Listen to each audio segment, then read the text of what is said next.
Dua që ta kaloj fjalën tek Alfredi, tek miku im, për ta interpretuar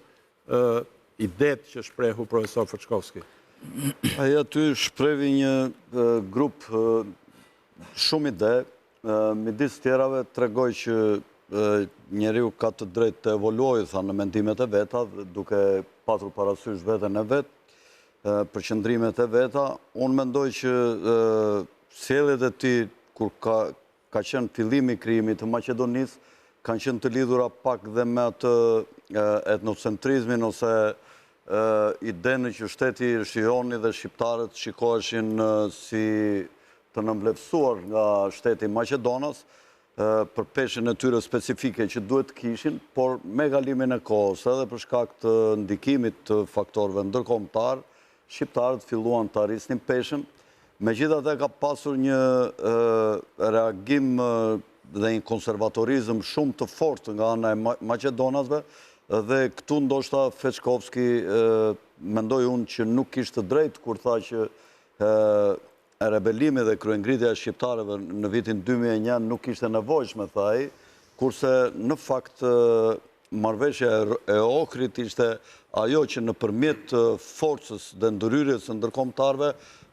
rriti stekën e pjesëmarrjes së shqiptarëve dhe prezantimit të tyre më me dinjitet në shtetin e Maqedonisë. Njëkohësisht, unë nuk jam dakord me atë zërin e vakët që shprehu zoti Fëçkovski kur tha që shqiptarët dhe qetat e shqiptarëve dhe qetat e maqedonësve e paraqiti situatës kur ishin vetëm dy palë që luftonin. Në fakt nuk ka qenë kaq e thjeshtë situata në luftrat ballkanike. Referoj për zonën e Korçës kryesisht. Po pikërisht, aty ka qenë edhe kulmi jo i kësaj të vërtetë bardhëzisë siç e shprehu zoti Fëçkovski. Shqiptarët në të gjitha territoret e tyre, po sidomos në këto zona, qetat e ndryshme bullgare, qetat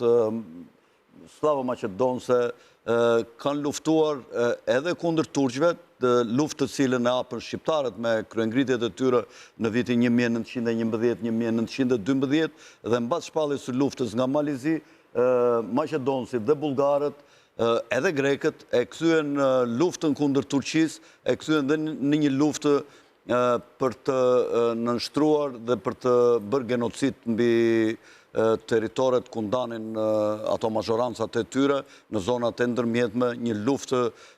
të egër kundër shqiptarëve. Është fakt që nga të gjithë popujt ballkanik, shqiptarët asnjëherë nuk kanë pasur perandori, kombi shqiptar që të ketë qenë drejtuesi në një qendre perandorake, ku të ketë sunduar popujt e tjerë. Shqiptarët gjithmonë kanë qenë të vetë mjaftueshëm, jo se se kanë patur këtë aftësi, mendoj unë, por natyra e tyre është që të se kanë patur këtë aftësi, po kjo është një çështje tjetër. Do është çështje e elitave. Elitat kanë treguar ata me udhëheqës të mëdhenj, po me udhëheqës të mëdhenj të perandorisë, po nuk u kujdesën për të krijuar një shtet kombëtar. Bullgarët, serbët, grekët, turqit kanë treguar ambicie perandorake dhe i kanë ushtruar fuqitë e tyre perandorake në periudha të veçanta, duke dëmtuar dhe shqiptarët vazhdimisht në histori dhe duke i mrolur dhe i ndrydhur ata në hapësira gjithnjë më të vogla nga territoret që kanë pasur. Në raport me ato që tha profesor Fëçkovski, në këtë tryezë... Unë mendoj, edhe një gjatë duhet të them, unë mendoj që ne popujt e Ballkanit nuk duhet të shikojmë mbrapa